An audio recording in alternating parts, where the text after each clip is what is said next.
अस्सलाम वालेकुम everyone, welcome back to schooling ruling. आज हम जो है अपने एक पुराने टॉपिक की आप कह सकते हैं एक्सटेंशन में पढ़ रहे हैं एक चीज़, जो कि है विटामिन बी 12 डेफिशिएंसी। हमने एनीमिया के बारे में पहले एक टॉपिक कवर किया था। उसके अंदर मैंने काफ़ी सारे जो है स्मॉलर आप कह लें सब कैटेगरीज एनीमिया की इंक्लूड की थी, लेकिन ये मेरे पास पेशेंट आई थी, उनका काफ़ी मसला हो रहा था पीसीओएस के साथ ही लिंक करके कि विटामिन बी 12 की डेफिशिएंसी थी।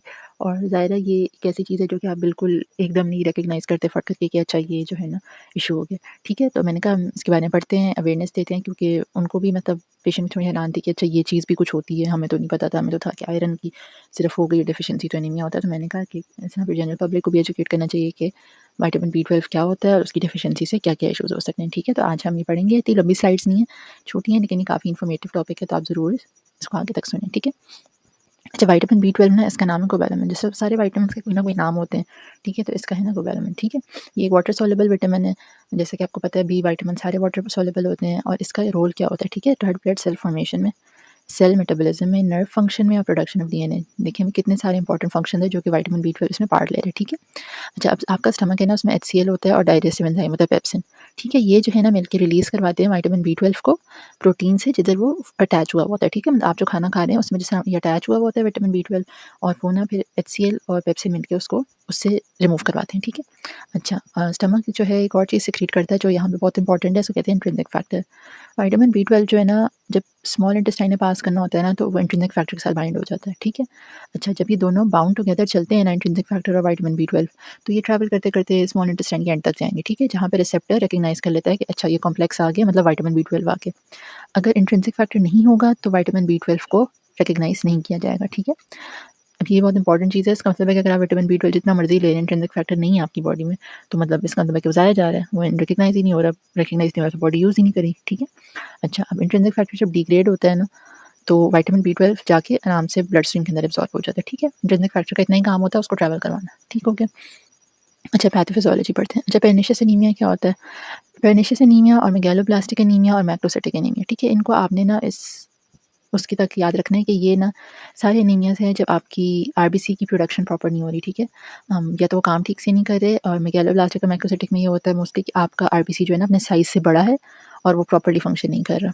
ठीक हो गया। और ये सब किस वजह से होते हैं? विटामिन बी 12 की डेफिशिएंसी से। ठीक है। अच्छा, विटामिन बी 12 कम है बॉडी में तो ये सब प्रॉब्लम्स हो सकती हैं। और ये है कि इसमें ना विटामिन बी 12 बहुत इंपॉर्टेंट है for production of red blood cell and healthy functioning of the nervous system. ठीक हो गया। अच्छा, एक और चीज़ पर्निशियस एनीमिया में ना इंट्रिंसिक फैक्टर की लैक की वजह से ना होता है। ठीक है, ये एक इंपॉर्टेंट चीज़ है। अच्छा, विटामिन बी 12 का जो है वही बात मेगालोब्लास्टिक एनीमिया कॉज करता है, जिसमें वही बात रेड ब्लड सेल्स जो है वो लार्ज होते हैं और प्रॉपर्ली फंक्शन नहीं करते। ठीक है, अगर हम बैलेंस्ड एक डाइवर्सिफाइड वैरायटी वाली डाइट खाते हैं तो उसमें विटामिन बी 12 आपको आराम से मिल जाता है। आपको ज़रूरत नहीं होती अलग से सप्लीमेंटेशन की किसी चीज़ की। ठीक है, आप मीट ले रहे हैं, फिश ले रहे हैं, एग्स ले रहे हैं, डेयरी प्रोडक्ट्स ले रहे हैं, दूध दही सब चीज़ें ले रहे हैं। ठीक है, तो आपको अलग से विटामिन बी 12 की ज़रूरत नहीं पड़ेगी क्योंकि वो ऑलरेडी इसमें होती हैं। अच्छा, हम पर्निशियस एनीमिया की तरफ आते हैं। ठीक है, विटामिन बी 12 कम होगा तो उसमें डिफरेंट वही बात है फैक्टर्स होंगे, कंडीशंस होती हैं। अब विटामिन बी 12 कम है तो उससे क्या हो सकता है? पर्निशियस एनीमिया होता है। अब इसमें क्या है कि एक ये कंडीशन है जब आपका इम्यून सिस्टम जो है ना वो मिस्टेकनली क्या करता है, एबिलिटी रिड्यूस कर लेता है इस विटामिन को एब्जॉर्ब करने की। ठीक है। अच्छा, अब less common causes of deficiency include conditions affecting the stomach और इंटेस्टाइन। मतलब ये नहीं है कि कुछ प्रॉब्लम हो रही है अलग से, मतलब उससे विटामिन बी 12 से कभी कभार स्टमक के या इंटेस्टाइन के कुछ इश्यूज होते हैं जो कि आपके विटामिन बी 12 की एब्जॉर्प्शन को अफेक्ट करते हैं। ठीक है। या हो सकता है आपकी डाइटरी इंटेक प्रॉपर ना हो, या कुछ दवाइयाँ आप ऐसी ले रहे हो जिसकी वजह से विटामिन बी 12 एब्जॉर्ब नहीं हो रहा। कहने का मतलब ये है कि हमेशा इंट्रिंसिक फैक्टर की गलती नहीं होती। ठीक है, कभी हो सकता है कि वैसे ही कुछ और इशू हो रहा हो कि ये चीज़ें भी इन्वॉल्व हो सकती हैं साथ। ठीक हो गया। अच्छा, ये जो है ना हम यहाँ पे ये इशू आता है कि iron deficiency, vitamin B 12, anaemia, इनके जो है ना सिम्टम्स जो है ना मिलते-जुलते होते हैं काफ़ी। ठीक है। Fatigue, lethargy, breathlessness, weakness, headaches, थकावट महसूस करना, जिस्म टूटना, साँस नहीं आ रहा, साँस उखड़ है, अजीब-सी तबीयत ख़राब हो रही है, सर चकरा रहा है, आँखों के आगे अंधेरा आ रहा है, सर में दर्द हो रहा है।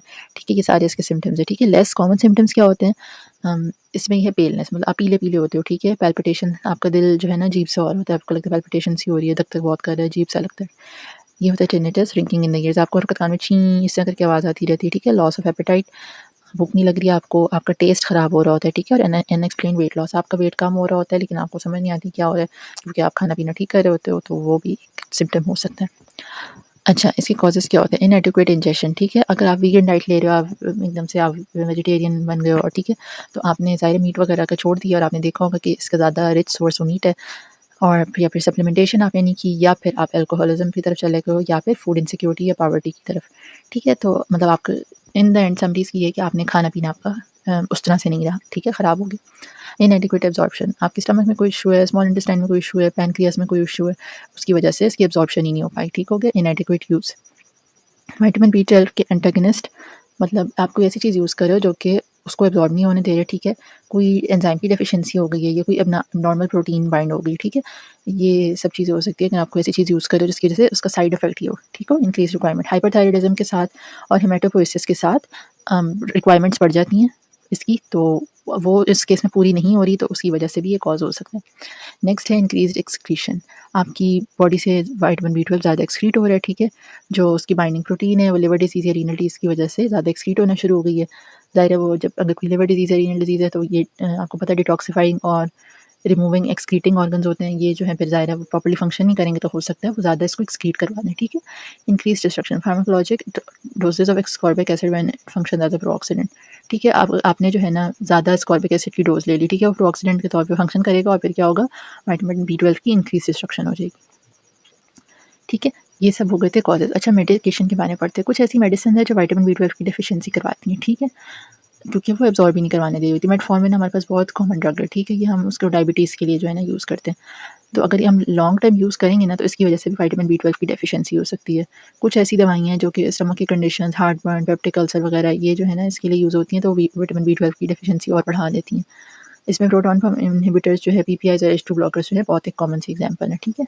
अच्छा, अब इसको डायग्नोज़ कैसे करते हैं? आप सीबीसी कराते हैं ना, उसमें लार्ज ब्लड सेल्स जो है ना, वो एसोसिएट होते हैं ना विटामिन बी 12 या फोलेट डेफिशिएंसी के साथ, तो ये आपके सीबीसी में डिटेक्ट हो जाते हैं, ठीक है? इसमें आप चेक कर सकते हैं आपके HB level, haematocrit, RBC, platelets और डब्ल्यूबीसी जो है ना, ये सारे डिक्रीज़ हो रहे होते हैं, तो आपको मतलब इससे कह सकते हैं कि अच्छा हो सकता है ये हो इश्यू, ठीक है? फिर आप बी 12 का अलग से टेस्ट करा सकते हैं। जब बी 12 फ्लोर डेफिशिएंसी ज़ाहिर इंडिकेट हो रही है और इसमें जो है ना आपका कॉज़ नहीं लेकिन आइडेंटिफाई हो रहा होता कि इंट्रिंसिक फैक्टर का कॉज़ है या क्या है, मैलअब्सॉर्प्शन है, इनएडेक्वेट, कोई बात जो हमने सारी पढ़ी है, इतने सारे कॉजेज़ में से कुछ हो सकता है, ठीक है? अच्छा, मिथाइल मैलोनिक एसिड, जब बी 12 लो होता है ना, तो एमएमए जनरली हाई होता है। तो ये जो है ना, ये भी एक टेस्ट है कि हो सकता है आपने कराया हो, तो आपको फिर इससे अंदाज़ा हो जाता है कि अगर वो हाई है, तो उसमें मतलब बी 12 लो हो सकता है, ठीक है? होमोसिस्टीन, अच्छा ये टेस्ट कम ही होता है, लेकिन इसमें जो है ना बी 12 अगर मतलब इसमें होमोसिस्टीन एलिवेटेड होना, इसका मतलब होता है बी 12 या फोलेट कुछ ना कुछ कम हो रहा है, ठीक है? इसकी मेडिकल मैनेजमेंट ये सिर्फ़ आपकी एजुकेशन की हद तक है, कि आपने प्लीज़ घर पे नहीं ट्राई करना, this is not something you can do at home. ये डॉक्टर्स की क्या कहना चाहिए, एक स्कोप में है, इसको प्लीज़ आप घर पे ना ट्राई करें। आपको नहीं पता आपको किस लेवल तक डेफिशिएंसी हो रही है। ये सब चीज़ें सिर्फ़ इन्फॉर्मेशन के लिए हैं। आप जो है जितना मतलब आप डाइटरी हवाले से जितना आप कर सकते हैं वो आप करें। उसमें मैं आपको हमेशा कहती हूँ कि सप्लीमेंटेशन ना खुद करें, कोई डेंजरस काम खुद नहीं करना चाहिए। इन चीज़ों के भी साइड इफ़ेक्ट्स होते हैं, ठीक है? अच्छा, इसमें क्या होता है, इंट्रामस्कुलर या सबक्यूटेनियस इंजेक्शन लगा देते हैं 100 एमसीजी का, ठीक है? विटामिन बी 12 का 1 हफ्ते में 1 बार, ठीक है? इनिशियल रिस्पॉन्स आपको मिल जाता है इससे। बाकी ये है कि फिर आपको मंथली या तो लगवाने पड़ते हैं, वो आपके लेवल्स देख के डॉक्टर ही डिसाइड करते हैं। वेरी लार्ज ओरल डोजेज़ अगर आप लें तो वो भी इफ़ेक्टिव होते हैं, क्योंकि ना 1% ऑफ विटामिन बी 12 कहीं न कहीं से ना एब्ज़ॉर्ब हो जाता है डिफ्यूज़न के साथ। लेकिन अब देखिए 100 एमसीजी में से आपका 1% जो है एब्ज़ॉर्ब हो सकता है इंट्रिंसिक फैक्टर के एब्सेंस में। तो ये कुछ चीज़ें हैं। अच्छा, मेडिकल न्यूट्रिशन थेरेपी, ठीक है? हाई प्रोटीन डाइट आपने लेनी है, जैसे कि हमने पढ़ा था कि प्रोटीन जो है ना उसमें सबसे ज़्यादा विटामिन बी 12 होगा, ठीक है? तो आप जो है ना प्रोटीन का अमाउंट इंक्रीज़ कर सकते हैं। लिवर फंक्शन भी अच्छा हो जाएगा और फॉर ब्लड रीजनरेशन, ठीक है? जब आपको कॉज़ पता हो एंड गिवन कि आपको कोई लिवर का इश्यू नहीं है या किडनी पे आपका लोड नहीं पड़ेगा, ठीक हो गया?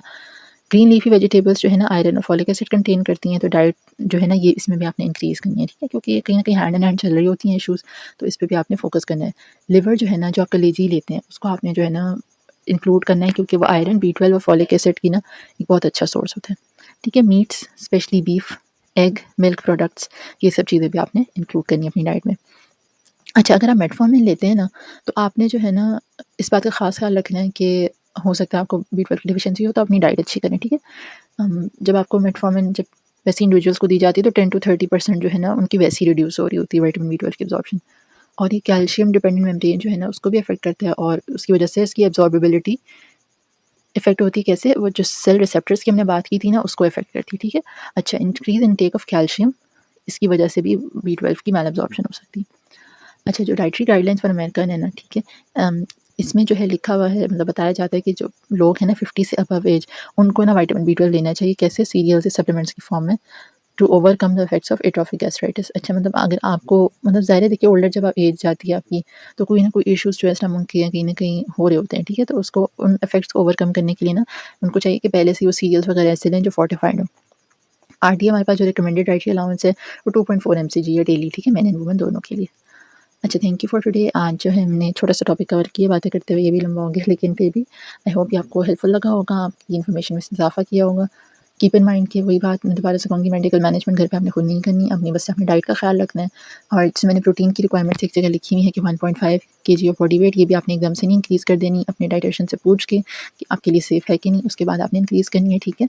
ये सब चीज़ें होती हैं, हम रिसर्च पेपर से निकालते हैं, जनरल पब्लिक होती है, कभी एक कंट्रोल ग्रुप होता है, एक रिसर्च ग्रुप होता है, उसके ऊपर की जाती हैं। ये हर बंदे के लिए एकदम एप्लीकेबल नहीं होती, क्योंकि ज़ाहिर है मैं स्क्रीन किस तरह बैठी हूँ, मुझे नहीं पता कि आपको क्या इश्यू है, क्या डिज़ीज़ हो सकता है, क्या आपकी बॉडी किस चीज़ से ससेप्टेबल है। तो इस तरह जो है ना चीज़ें कभी भी खुद नहीं ट्राई करते, ठीक है? हमेशा अपने न्यूट्रिशनिस्ट से, डायटीशियन से, डॉक्टर से पूछ के चीज़ें वगैरह ट्राई करते हैं। And I hope this video brought you new information और अच्छी एजुकेशन आपको हासिल हुई होगी। स्टे ट्यून्ड विद स्क्रूलिंग रूलिंग। अल्लाह हाफ़िज़।